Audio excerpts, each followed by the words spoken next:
साधु आया। यह तीनों लोग साधु का भेष धारण किए थे। धारण करके आए भिक्षा मांगने। माता फल इत्यादि लेकर आती हैं, देने लगती हैं। तीनों देवों ने कहा हमें यह नहीं चाहिए। माता ने कहा तो क्या चाहिए?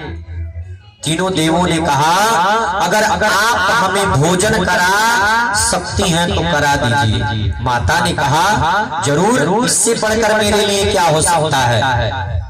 देवों ने कहा भोजन तो हम कर ही लेंगे, लेकिन उससे पहले आपको मुझे एक वरदान देना होगा, एक शर्त है मेरा। अनसुईया माता सोचने लगी कि महात्माओं को मुझसे क्या वरदान चाहिए। कहा ठीक है, क्या वरदान है? तीनों देवों ने कहा मैया हम जब भोजन करेंगे उस समय आप नग्न अवस्था में हमें भोजन कराएंगे। यह सुनकर अनसुईया माता सोचने लगी और सोचने लगी कि यह महात्मा नहीं हो सकते, क्योंकि ऐसा महात्माओं का स्वभाव नहीं होता है। वह तुरंत ध्यान लगाई, हाथ जोड़कर बोली ओम पति परमेश्वराय नमः। तो देखा क्या कि ब्रह्मा विष्णु महेश साधु का वेश धारण करके आए। यह हमारे पति वर्ता धर्म को नष्ट करने आए हैं। माता सब समझ गई, कहीं ठीक है, आसन बिछाई और बैठा दिया। अंदर गई, कहीं हम तैयारी करके ले आते हैं, आप लोग बैठिए। अंदर जाकर माता ने अपने भगवान का स्मरण किया, गोविंद का स्मरण किया और हाथ में जल लेकर मंत्रित किया कि हे भगवान, अगर हमने निष्ठा पूर्वक पतिव्रता धर्म का पालन किया है, अगर मैं सच्चाई से अपने पति का सेवा किया है, तो यह जल छिड़कते ही तीनों साधु 6-6 महीने के बालक बन जाएं। यह कहकर मंत्रित कर माता ने जल ले जाकर उन तीनों साधुओं के ऊपर जब छोड़ा तो वह 6-6 महीने के बालक बन गए।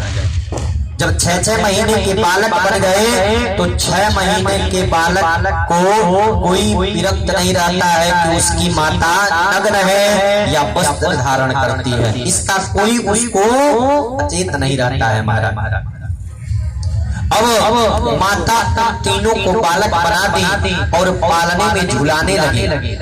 लोरी गा गा के उन तीनों बालकों को खिलाने लगे कि चंदा मामा रे आवा पारे आवा हो, ललना के तो पलना में झोलावे आवा हो। चंदा मामा रे आवा पारे आवा हो, ललना के तो पलना में झोलावे आवा हो। और लोरी गा गा के माता उन तीनों देवों को भोजन करा रही।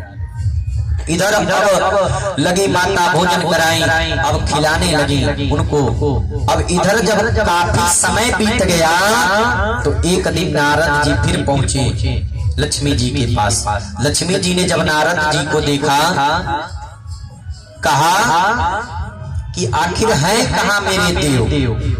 तो नारद जी ने कहा जहाँ भेजी होंगी वहीं ना होंगे, जाकर देखिए अनसुईया का इतना पतिव्रता धर्म बढ़ गया है कि आपके पतियों को बालक बनाकर अपने पलना में झुला रही है। जब यह देवियां सुनी तो तुरंत आ गई माता अनसुईया के द्वार पर।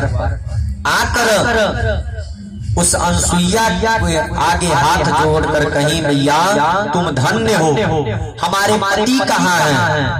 माता अनसुईया ने कहा कि ये आपके पति हैं, इसमें से आप देख लीजिए किसके कौन पति हैं। लक्ष्मी जी गई तो ब्रह्मा जी को उठा ली, ब्रह्माणी गई तो शंकर जी को उठा ली, पार्वती जी गई तो विष्णु भगवान को उठा ली।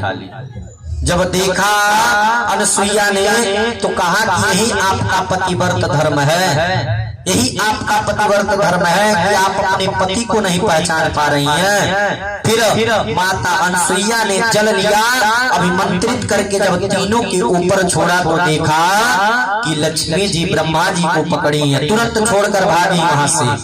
और जो ब्रह्माणी है शंकर जी को पकड़ी है, छोड़कर दूर हट गई। पार्वती मैया विष्णु जी को छोड़ के दूर हट गए। तीनों इतना पतिव्रता धर्म था अनुसुईया के अंदर। स्त्रियों को अगर सीखना चाहिए तो अनुसुईया से अपने पतिव्रता धर्म को सीखना चाहिए। इसी प्रकार एक लोग और थी जो पतिव्रता धर्म निभाती थी। दो सखी थी। एक सखी जो यह मूसर था उसमें धान